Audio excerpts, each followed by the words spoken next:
দীর্ঘ বিরতির পর টেস্ট ক্রিকেটে ফিরছে টাইগাররা।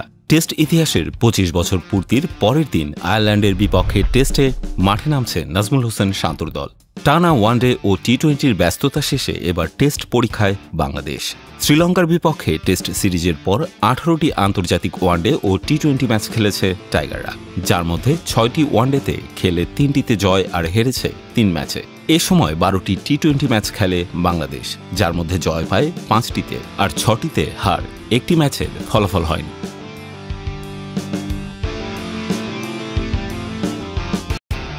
ওয়ানডে ও টি-20-র পরিসংখ্যানের চেয়ে টেস্টে এগিয়ে আছে শান্তরা। সবশেষ ১০ টেস্টের মধ্যে বাংলাদেশ জিতেছে ৪টিতে আর ড্র করেছে একটি ম্যাচে, বাকি ৫টিতে হার। গত জুনে সবশেষ টেস্টে শ্রীলঙ্কা সফরে একটিতে ড্র ও অন্যটিতে হেরেছে তারা।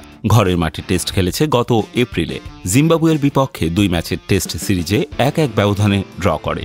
সিলেটে প্রথম টেস্টে ৩ উইকেটে হারের পর চট্টগ্রামে দ্বিতীয় টেস্টে ইনিংস ও ১০৬ রানে জয় তুলে নেয় শান্তর দল। তবে আয়ারল্যান্ডের বিপক্ষে এখন পর্যন্ত একটাই টেস্ট খেলেছে বাংলাদেশ।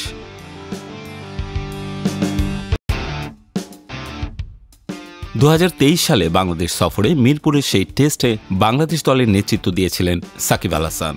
মুশফিকুর রহিম প্রথম ইনিংসে সেঞ্চুরি ও দ্বিতীয় ইনিংসে 50-তে বাংলাদেশ জয় পায়। ২ বছর পর বাংলাদেশ সফরে টেস্ট আর ৩ ম্যাচের টি-20 খেলবে আইরিশরা। সিরিজের প্রথম টেস্ট ম্যাচটি মঙ্গলবার সকাল ১০টায় সিলেট আন্তর্জাতিক ক্রিকেট স্টেডিয়ামে শুরু হবে। টেস্ট সিরিজকে সামনে রেখে সিলেটের সুরমা নদীর তীরবর্তী ১৫০ বছর পুরনো ঐতিহাসিক আলী আমজাদের ঘড়িঘরের সামনে এবং ঐতিহাসিক কিন ব্রিজের সামনে টেস্ট সিরিজের ট্রফি উন্মোচন করা হয়। ট্রফি উন্মোচন করেন বাংলাদেশ দলের অধিনায়ক নাজমুল হোসেন শান্ত ও আয়ারল্যান্ড দলের অধিনায়ক এন্ড্রু বারবিনি। এবার জেনে নেওয়া যাক বাংলাদেশ দলের সম্ভাব্য একাদশ। জয় দিয়ে সিরিজ শুরু করতে ওপেনিংয়ে থাকছেন মাহমুদুল হাসান জয় ও সাদমান ইসলাম। ওয়ান ডাউনে থাকছেন নাজমুল হোসেন শান্ত, আর ৪-এ থাকছেন মমিনুল হক। ৫-এ থাকতে পারেন লিটন দাস।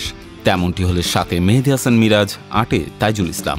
এছাড়া একাদশে থাকতে পারেন ৩ পেসার, তারা হলেন সৈয়দ খালেদ, এবাদত হোসেন ও নাহিদ রানা।